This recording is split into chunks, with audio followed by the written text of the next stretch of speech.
I'm Alex Glaze. Let's take a deeper look at these matchups here. Joining me now, we have Gavin Schall of Locked On Knicks, part of the Locked On Podcast Network. Gavin, let's go through these matchups, and you tell me who you like. Let's start with the point guards, Trae Young and Elfrid Payton. Who do you like in that matchup? Yeah, I think it's Trae Young pretty easily. The question for the Knicks is how long is Elfrid Payton going to be the starter? Over his last 10 games, just 4 points per 33% from the year. It's been an ongoing question for the Knicks all season long, particularly when you look at the other options. Emmanuel Quickley has had a positive 39 net rating. That means the Knicks have outscored the Hawks by 39 points per 100 possessions when he's on the floor against them. That is an obscene number. So if he gets some minutes, that could make all the difference for the Knicks.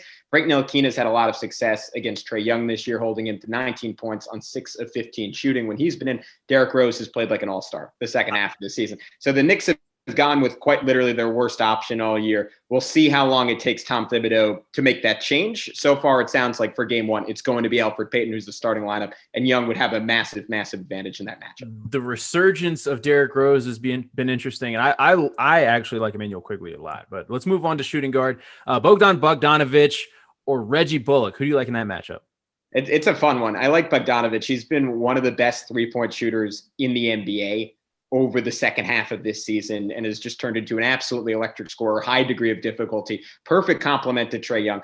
Reggie Bullock, better two-way player, very, very competitive defensively, and very similar to Bogdanovic on a high volume of threes. He's let it fly the second half of this year, has turned himself into one of the best role players in the NBA, but Bogdanovic, he's a star. I would take Bogdanovic. Now, this one's interesting because it depends on health. DeAndre Hunter, if he can stay healthy, right. Do you like him or RJ Barrett? RJ Barrett's been playing out of his mind this year. Yeah, it's a cool matchup because you go back to that 2020 draft or 2019 draft, they were picked back-to-back. And I would have to take RJ Barrett, given that health factor. Hunter just back for the last couple of games after missing the vast majority of the season. I thought there was a case for him being Atlanta's best player earlier this season.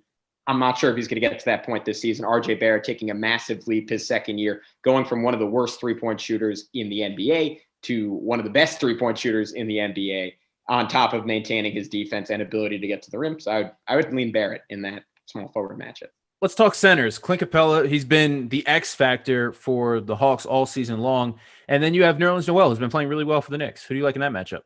Yeah, I'm going CLINT CAPELA pretty easily in that one. I think it would be a lot more competitive if Mitchell Robinson was healthy for the Knicks. Noel's been outstanding in terms of his rim protection and his ability to make flash plays defensively, but he has a lot of problems with more substantially sized bigs. And CAPELA's been a revelation for Atlanta this year, a guy who many considered a product of James Harden in Houston. He's shown he's a borderline all-star in his own right, dominant around the rim on both ends. So I think that might actually be the key to the whole series, how much CAPELA can dominate that matchup.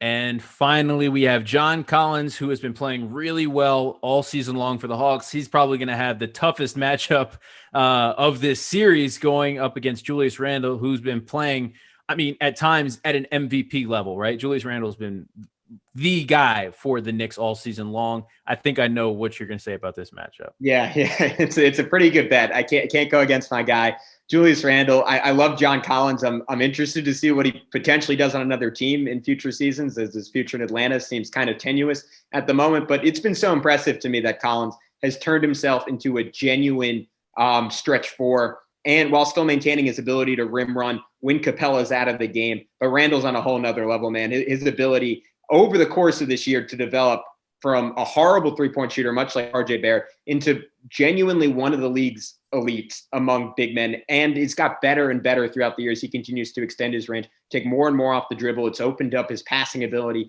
It's opened up his ability to get to the rim at an even greater capacity. And defensively, despite taking on a massive offensive load, playing the most minutes in the league under Tom Thibodeau, he's been really, really impressive on that end as well. And Atlanta hasn't had an answer to him all year. He's averaged 37 points per in those three matchups. So I think Randle's going to take that one. And similar to CAPELA, how much he can dominate that matchup, it'll be a bellwether for this entire series. Wow, running John Collins out of town already. Maybe Atlanta will throw him a max contract. Who knows? A little preemptive, maybe. But I'm a Knicks fan. I'm looking for free agents. That makes you a pessimist because you're a Knicks fan.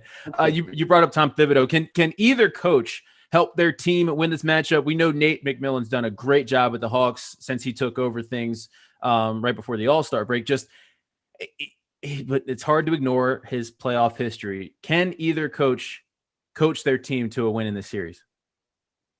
I don't think so. I think the coaching will just about even out. If you ask me and I had to give an edge, I'd say Tom Thibodeau. I think he's been one of the 5 best coaches in the NBA this year. But I think something to note with Tibbs is the advantage he gives to the Knicks diminishes slightly in the postseason. What makes him such a good regular season coach is his willingness to play his stars massive minutes and demand and cultivate an intensity that they play with game in and game out. In the playoffs, everyone's playing hard. All the stars are playing big minutes. So that advantage diminishes just a little bit. I've been really impressed with what Nate McMillan has done at Atlanta. I trust Tibbs to find every plausible tactical advantage offensively and defensively, because that's just the kind of worker he is. But I wouldn't say either coach is going to be the difference in this series.